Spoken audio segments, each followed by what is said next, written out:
Jadi memang situasi ekonominya itu lesu. Oke. Jadi otomatis ngapain kita melakukan aktivitas yang di luar itu ada penurunan. Bisa jadi itu. Kemudian tidak ada hal yang baru juga yang perlu didatangi.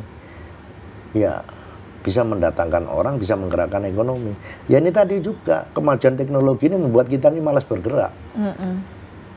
Kita kepingin lihat Osing gitu. Saya sendiri belum secara fisikal ya, Banyuwangi. Waktu itu belum sempat ke sana. Langsung, oh ternyata di searching, oh gini, dianggap sudah selesai. Nah harus ada sesuatu betul yang bisa menarik kita datang ke situ. Nah bagaimana caranya itulah. Nah provinsi membantu wilayah lain untuk menginisiasi itu.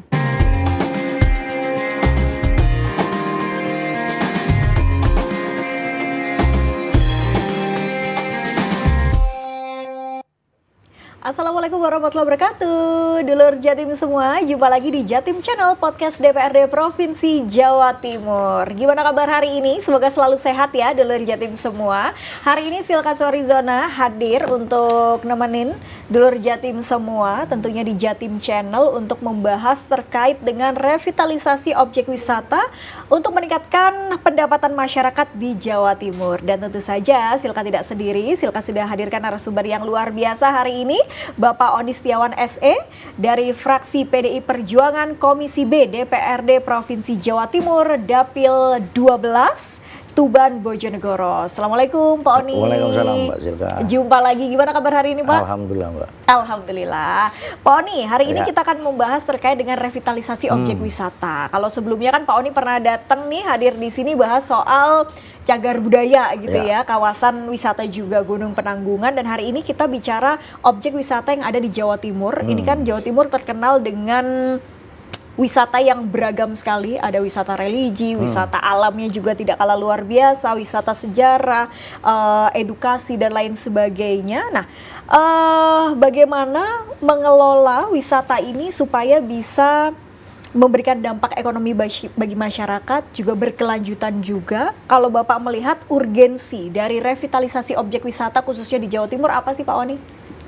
Iya, jadi terima kasih. Memang kenapa kita menjadi penting untuk melakukan revitalisasi objek wisata itu, wisata di Jawa Timur, bukan hanya di Jawa Timur, itu memang tidak ada tempat lain. Dia punya kelebihan, ya, keunggulan kompetitif, ya. Jadi tidak bisa dia enggak komparatif ya. Tidak bisa dia hanya ada di sini. Dia hanya ada di sini. Kita ngomongin Jawa Timur, misal. Kalau ingin tahu Mojopahit ya di Trowulan. Nggak ada di tempat lain. Betul. Gitu kan maksudnya. Kalau ingin melihat masyarakat Tengger, ya datang ke Tengger. Ikuti kesehariannya. Nah, alamnya juga luar biasa. Jadi selama ini kita masih cenderung memanfaatkan wisata alam. Ya. Jadi kita bisa melihat pantai, gunung, hutan gitu. Selebihnya masih relatif kurang. Nah, disitulah kemudian dalam rangka meningkatkan nilai dan yang tentunya nanti punya efek pada efek ekonomi, maka beberapa wilayah itu harus dilakukan ya revitalisasi.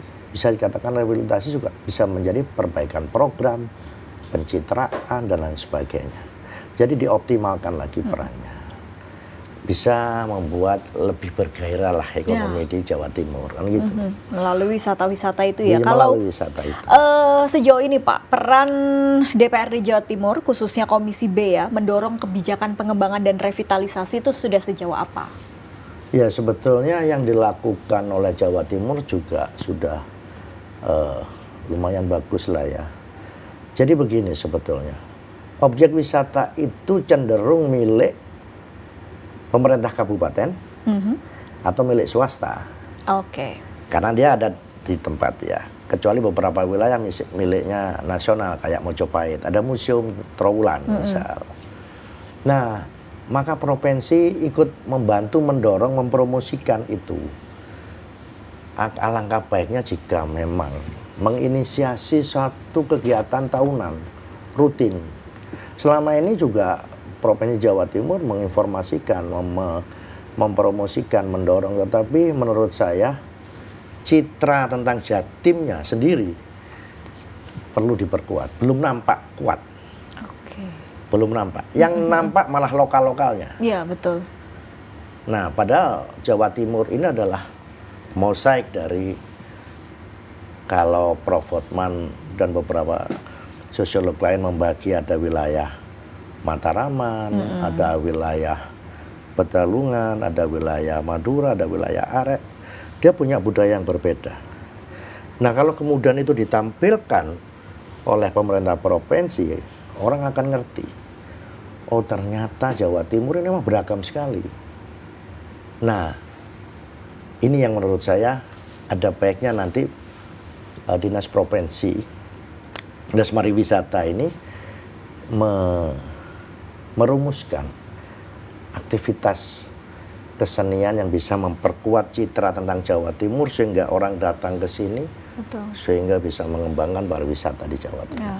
Supaya orang juga perspektif terkait dengan pariwisata itu ya tidak hanya sekedar wisata alam ya Pak, tapi juga Betul. bisa beragam. Tadi budaya, kita punya Iya. karakteristik yang berbeda-beda itu kan bisa diangkat. Ini sejauh ini kan kalau ngomongin Jawa Timur orang cenderung ngomong Mojopahit. Ya. Sebelum Mojopahit ada Singosari. Itu di Malang, di Singosari itu. Sebelumnya ada Kediri. Sebelumnya ada Kahuripan yang punya Raja Airlangga. Nah, semuanya itu kalau dirangkai, orang jadi ngerti. Oh, sejarahnya Jawa Timur kayak gini. Kemudian tari-tariannya, keseniannya.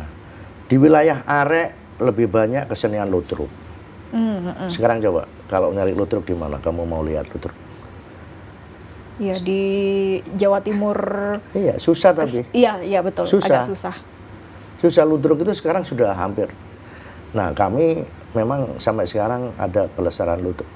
Jadi wilayah Arek, wilayah Mojokerto, Surabaya, Malang Raya, itu lebih suka keseniannya ludruk. Seni rakyat, cerita tentang rakyat, yang umumnya cerita tentang perlawanan kepada penjajah. Tapi wilayah Mataraman, wilayah yang dapat pengaruh dari Mataram, daerah Blitar, daerah Ngawi itu, lebih suka ketoprak dengan cerita-cerita raja. Nah, semakin hari memang semakin hilang sekarang ini. Iya. Apalagi ada teknologi digital ini, orang sudah males juga mau ngelihat.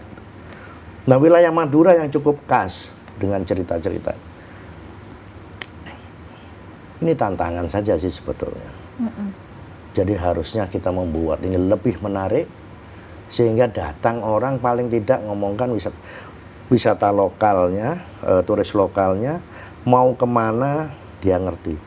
Jadi peradaban dari kerajaan sampai ke Mojopahit, awal dari Medang tadi sampai ke Mojopahit, jadi Airlangga muncul, kemudian Kediri muncul Singosari, kemudian Mojopahit, kemudian peradaban Islam dengan para wali. Nah, wisata religi ini kan juga ada di Jawa Timur, ada berapa? Ada 5. Ada 5 wali kalau nggak salah. Nah, ini cerita yang lengkap. Dan jika bergerak itu ekonominya, kulinernya jalan, akomodasinya penginapan jalan, transportasinya jalan, maka perputaran ekonominya luar biasa. Oke.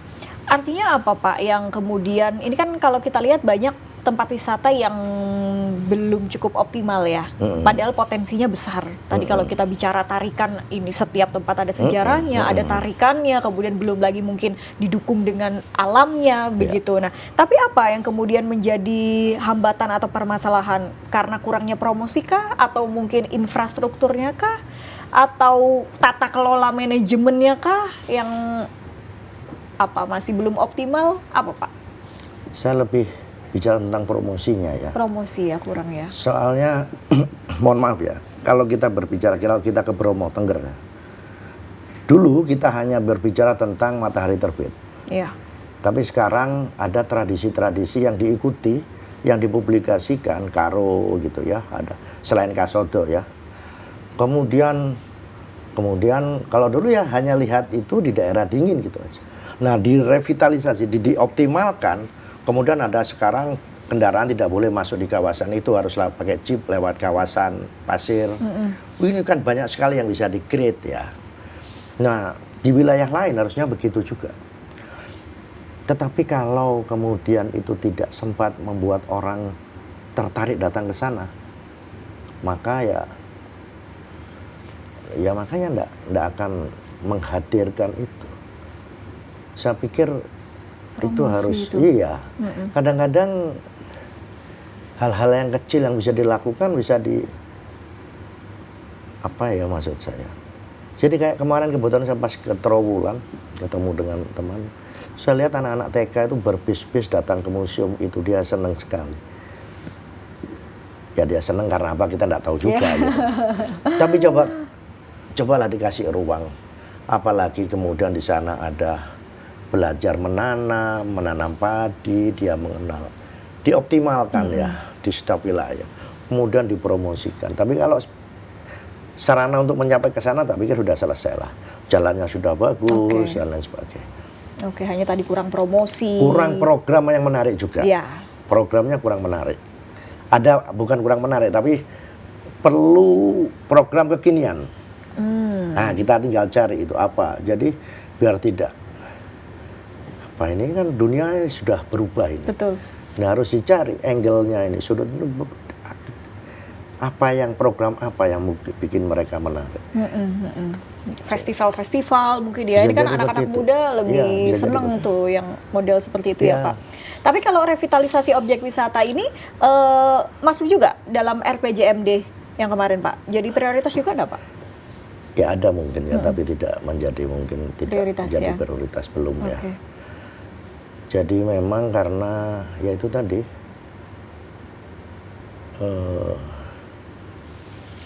apa ya, yang punya objek wisatanya kabupaten misal, kemudian ya kita ikut mendorong kan, tapi tidak punya dampak langsung bagi provinsi, tapi kan dampak langsungnya lebih pada ke kabupaten kota tentunya.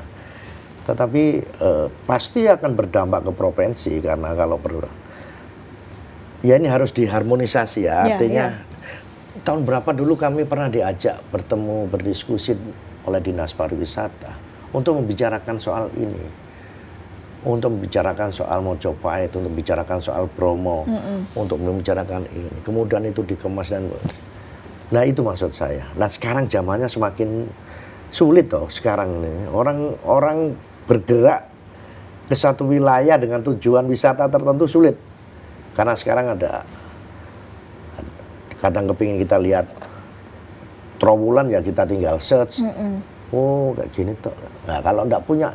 Iya, daya tarik itu ya. Maksudnya begitu ya. Kamu kepingin lihat Bromo, kamu seandainya belum pernah ke Bromo tapi ingin tahu Bromo. Dulu zamanku enggak ada gini. Ya aku harus naik motor ke sana. Iya. Kalau sekarang Bromo tuh kayak gini toh.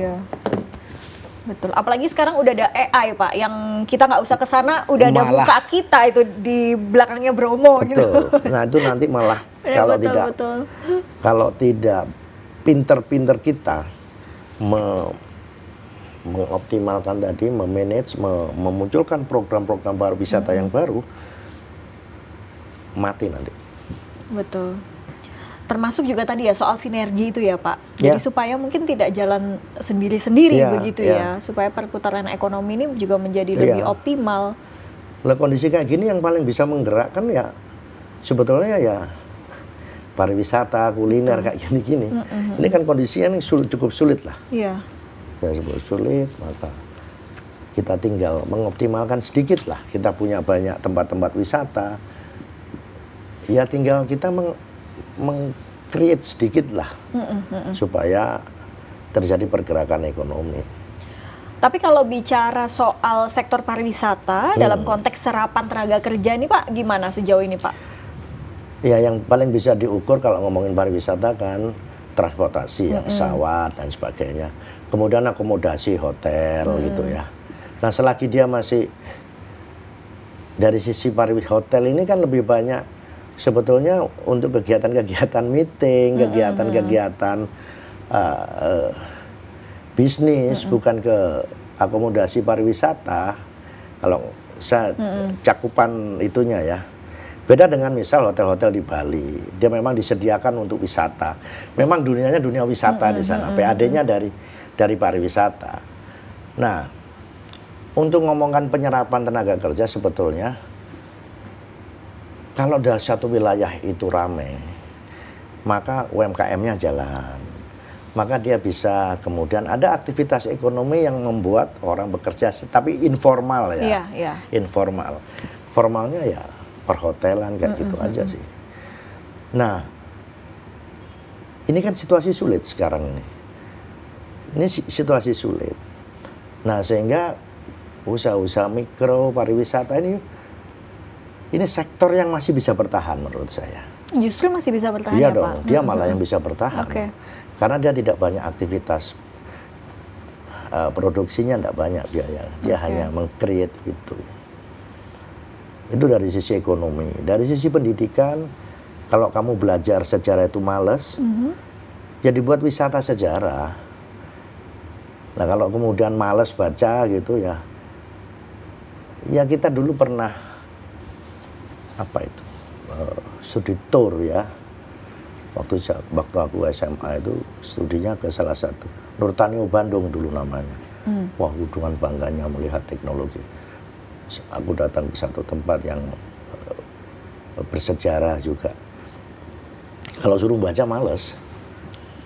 Kalau ingin bertanam ya wisatanya wisata tanam padi misal. Hal-hal yang simpel begitu loh maksud. Itu menggerakkan perekonomian di level bawah itu. Tapi kalau mengukurnya saya nggak tahu bagaimana, sulit lah untuk cari ukuran-ukuran tepat pergerakan itu. Tapi Bapak sendiri atau mungkin juga DPRD ya melihat pentingnya seperti misalnya pelatihan atau pemberdayaan masyarakat di kawasan wisata gitu ya Pak, untuk ya mereka menjadi bagian dari ekosistem ekonomi di sana gitu. Sebetulnya agak-agak sedikit ngasih contoh ya. Borobudur itu setiap tahun ada acara musik ya. Oh ya, Java Jazz gitu-gitu ya. Gitu ya. Coba kita bikin, kalau tadi kita ngomongin beberapa waktu yang lalu kita ngomongin soal Penanggungan. Festival seni. Tapi diadakan di kawasan Gunung Penanggungan. Dulu pernah jazz ada di mana, di Bromo. Pernah itu. Waktu itu mungkin pihak perusahaan yang ngadakan. Dulu masih sering kita tur, motor itu ngadakan tur di Bromo, masuk ke lautan pasir dan sebagainya. Itu ramai sekali. Nah, kita bisa menciptakan menciptakan hal-hal yang semacam itu supaya kreativitasnya muncul gitu. Nah, kalau enggak mampet secara kreativitas, mampet secara ekonomi, bubrah sudah ini. Gitu loh maksud saya. Nah, gairah-gairah pariwisata ini harus dikembangkan, direvitalisasi lagi. Kayak gitulah kurang lebihnya. Kalau di Tuban Bojonegoro apa Pak wisata yang hype?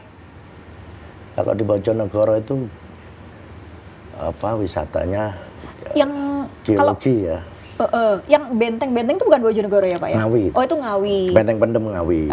Ya. Benteng Pendem Ngawi. Kalau di Bojonegoro itu Texas Wonocolo, kilang minyak tradisional. Oh ya. Terus itu lebih banyak ke geologinya, geosetnya itu. Jadi di sana tempatnya minyak, tempatnya gas, ada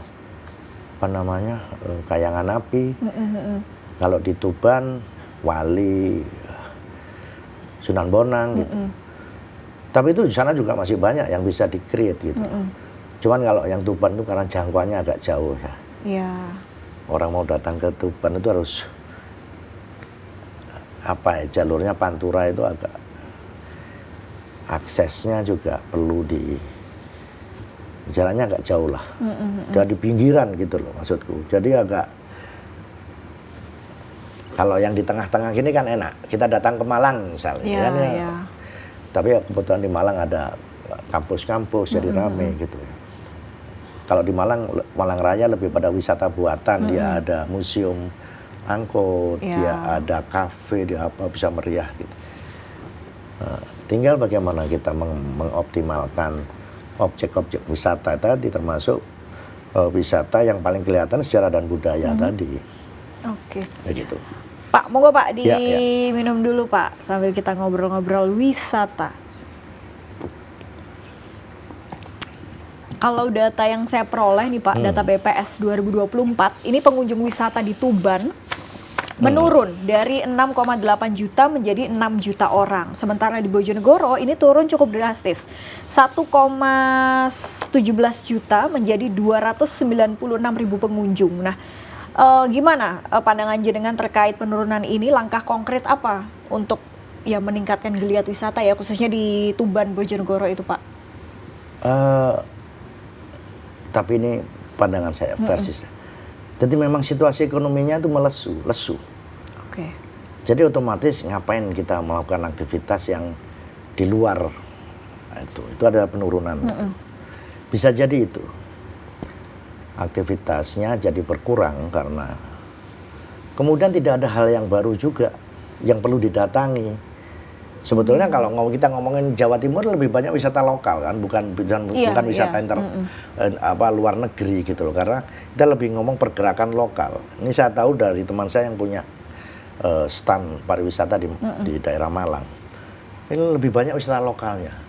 Tapi ini luar biasa kayak wisata religi gitu ya, Porowali gitu. Itu kalau dilihat kan setiap hari itu berbis-bis gitu.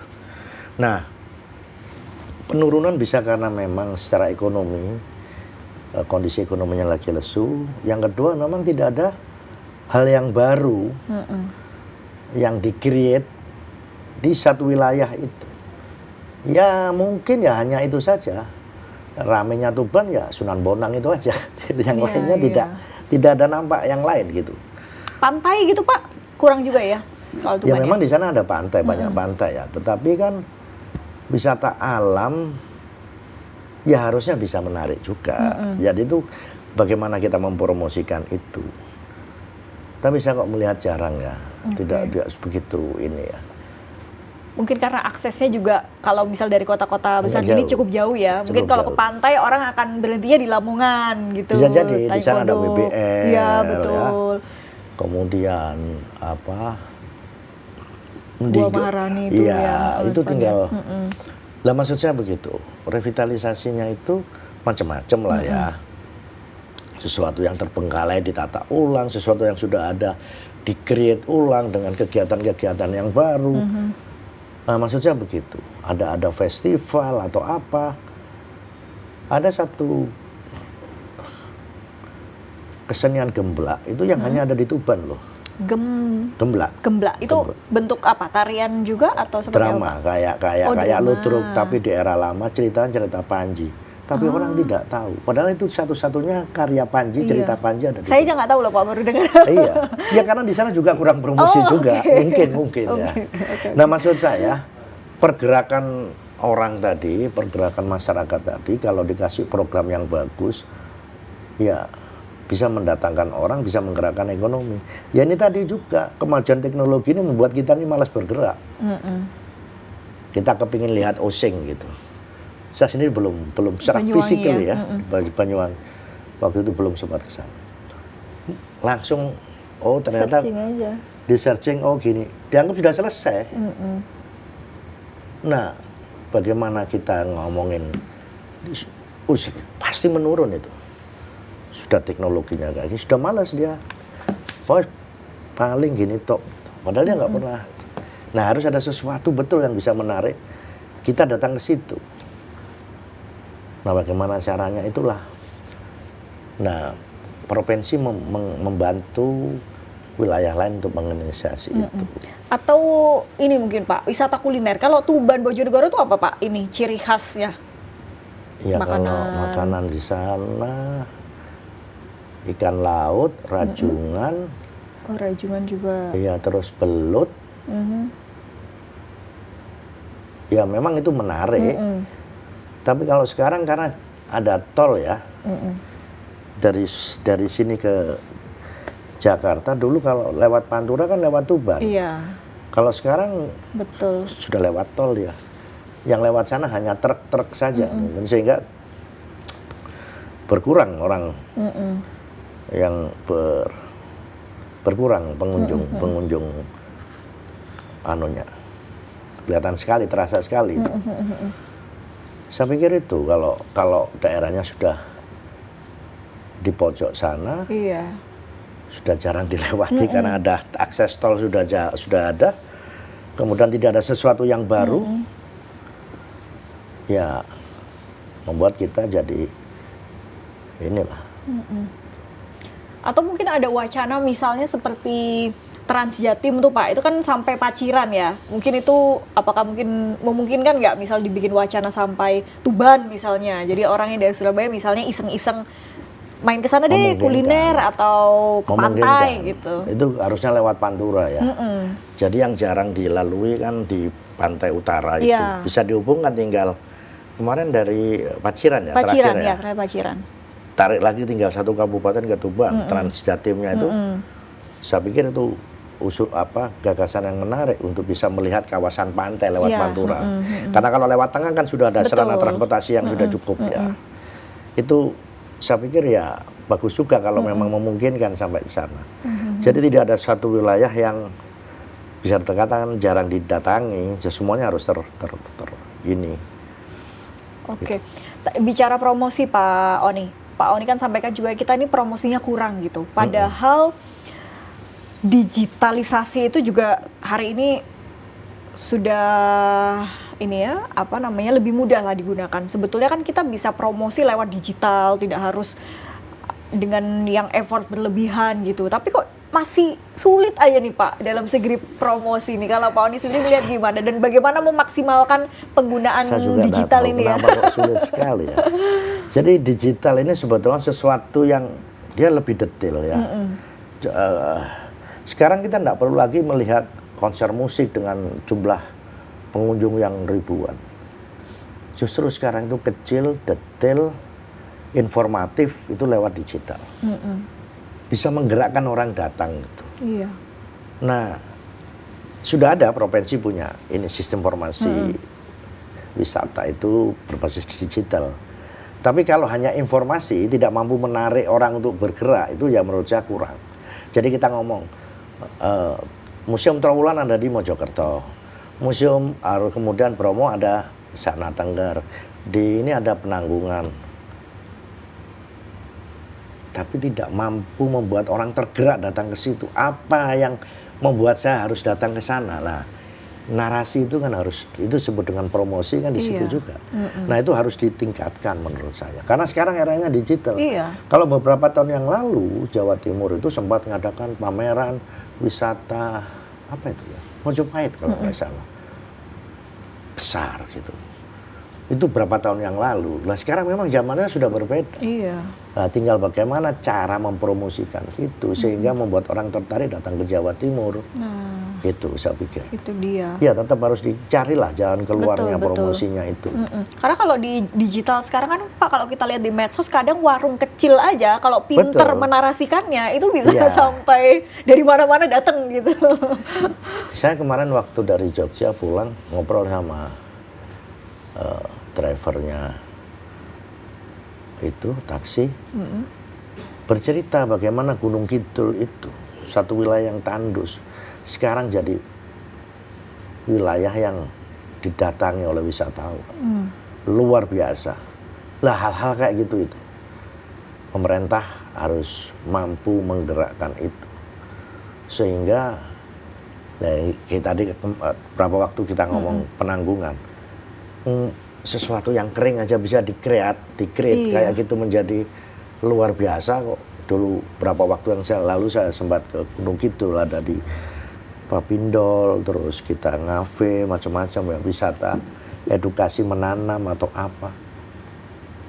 Maksud saya begitu, kreativitas wisatanya harus ditingkatkan. Atau juga mungkin ini ya Pak, melalui pelibatan swasta atau kerjasama swasta. Biasanya kan swasta kan kalau membangun wisata atau apa kan lebih apa ya, totalitas gitu, lebih karena memang mereka profit oriented kan. Iya, sejak awal mereka pasti akan melihat itu. Tinggal mempermudah sajalah. Saya pikir kawasan di Jawa Timur ini banyak yang bisa dimanfaatkan. Tapi maksud saya memang agak susah. Bagaimana ini tantangan luar biasa memang membuat orang tertarik datang ke satu tempat yang dulunya dianggap biasa menjadi ya itu sebetulnya luar biasa. Saya pikir itu. Oke. Dan mungkin juga ini tantangan lagi. Tadi ada tantangan memang kurangnya promosi, padahal kita punya potensi. Tapi di sisi lain juga ada beberapa tempat wisata yang saking banyaknya, nah kadang ini tantangan untuk menjaga kearifan lokal supaya dan juga budaya supaya nggak hilang akibat komersialisasi yang berlebihan gitu Pak. Ya memang selalu akan ada dampak negatifnya ya atas itu. Tetapi menurut saya sekarang itu wisata itu menumpuknya di Malang Raya, di Jawa Timur ini. Itu kalau sudah hari Jumat, Sabtu, Minggu, itu full. Lah kenapa bagaimana kemudian daerah lain ini harus bisa dikembangkan? Kayak di Trowulan itu ada kampung Mojopahit. Kalau dikasih program yang bagus itu kan dibangun di era Gubernur Pak Dekarwo ya, ada bantuan arsitektur Mojopahitnya ditampilkan lagi. Tapi kalau tidak ada program yang aktivitas seni atau budayanya, ya orang nggak datang ke situ. Datang ke situ hanya lihat bangunannya gitu. Coba kalau kita datang ke suatu tempat, misal ke Bali, ada aktivitas seni budayanya yang terus rutin dilakukan. Lah maksud saya itu bukan hanya artefaknya udah memang di sana di Trowulan. Dulu ada setiap hari apa itu macopatan. Gitu. Nah, ya kalau soal wisata bagaimana menjaga supaya tidak merusak itu kan tinggal bagaimana kita menyadarkan ya. Tapi maksud saya mengoptimalkan lagi, merevitalisasi objek itu, setiap kawasan itu bisa mempunyai daya tarik tertentu, ya dia bisa dibuat suasana-suasana. Ini kembali lagi ya kayak di Jogja itu, kalau mau foto-foto pakai baju tradisi kan disediakan sewa gitu ya. Ditambah ininya, selalu ditambah kreativitasnya gitu ya. Maksudku begitu.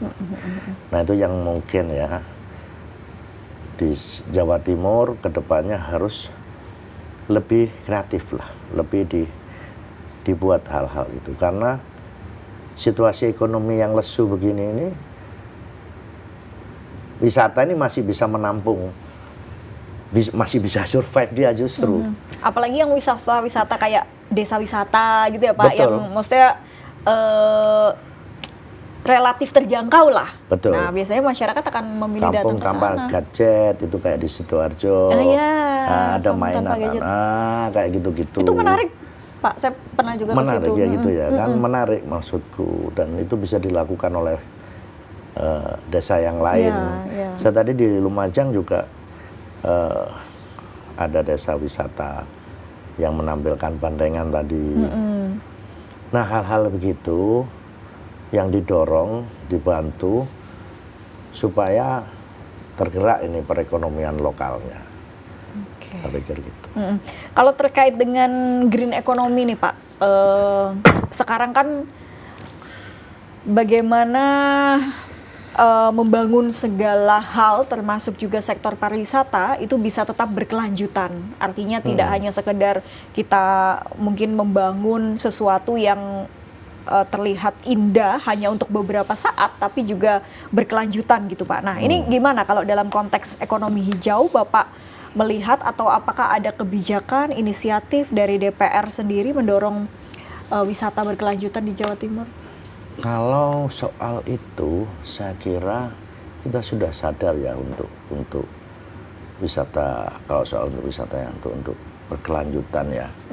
Justru memang banyak wisata-wisata edukasi, ekowisata, lain sebagainya yang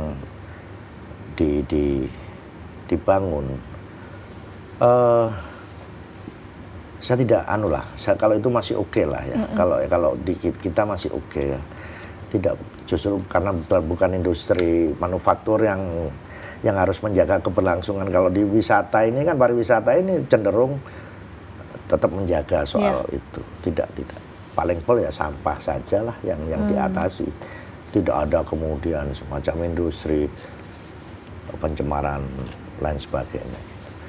Oke, jadi insya Allah masih tetap terjaga Masih ya Pak? masih oke, tinggal pengembangan tadi Saya ya? pikir tinggal pengembangan, tinggal perlu mengoptimalkan, kemudian membuat program-program baru yang menarik. Karena sekarang orang semakin sulit untuk tertarik. Betul. Itu saya pikir itu. Paling yang hype kalau Jawa Timur tuh yang Jember itu ya Pak, Jember apa tuh festival ya, semacam itu kan orang masih tertarik tuh. Padahal hal-hal Jember seperti itu enggak punya apa-apa loh awalnya. Tapi dia festival fashion itu. Wah, akhirnya memunculkan desainer Jember baru. Fashion Week, iya betul. Kan? Itu kan Jember awalnya tidak sedahsyat ini. Maksudku begitu. Iya. Nah, itu besar sekali itu. Itu kreativitas yang semacam itu yang kita perlukan di sektor ekonomi lah ya. Mungkin bisa diadopsi oleh kabupaten kota lainnya begitu ya Pak? Iya, betul. Dan utamanya untuk edukasi lah. Iya. Jadi maksud saya banyak dari generasi kita ini sudah tidak mengenal lagi sih. Banyak tidak mengenal sejarahnya, budayanya. Nah kalau diminta untuk belajar juga, dia juga malas. Ya dibuat wisata edukasi. Bagaimana menanam padi, bagaimana menjaga lingkungan, melalui wisata juga. Itu semakin masuk dan tidak menghasilkan bagi pengelola wisatanya. Bagi yang hadir juga nggak terasa kita masuk. Bahwa kita harus menjaga lingkungan, kita harus mengenal budaya, itu nggak terasa sudah masuk dalam memori kita. Oke. Pak, terakhir nih, pesan jenengan kepada masyarakat Jawa Timur ya, khususnya generasi muda, supaya ikut berpartisipasi juga, aktif dalam menjaga dan mengembangkan potensi wisata di daerahnya masing-masing di Jawa Timur. Ya, saya pikir memang kita harus lebih mengenali potensi kita masing-masing. Ada apa di wilayah kita, dan dengan kreativitas anak muda itu saya yakin bisa menggerakkan perekonomian. Bisa membuat orang datang ke sana. Nah itu yang diperlukan, apalagi mereka lebih suka main TikTok dan sebagainya. Saya pikir itu manfaatkan jauh akan lebih baik, membuat orang hadir di suatu wilayah, kemudian pergerakan ekonomi lokal terjadi. Nah itu dia, ayo nih dulur Jatim semua dimanapun ya, di kabupaten kota manapun, kenali potensi wisatanya, kemudian sama-sama kita kolaborasi untuk mempromosikan, kemudian juga meningkatkan kreativitas supaya semakin banyak orang yang tertarik untuk berwisata di Jawa Timur. Terima kasih banyak Bapak Oni Setiawan sudah bergabung di podcast ini dari Komisi B DPRD Provinsi Jawa Timur. Lain waktu Pak hadir lagi ya untuk membahas wisata dan lain sebagainya yang menjadi tupoksi Komisi B. Dan untuk dulur Jatim semua, terima kasih sudah menyaksikan Jatim Channel Podcast DPRD Provinsi Jawa Timur. Cecil Kaswarizona, terima kasih dan sampai jumpa. Assalamualaikum warahmatullahi wabarakatuh. Waalaikumsalam.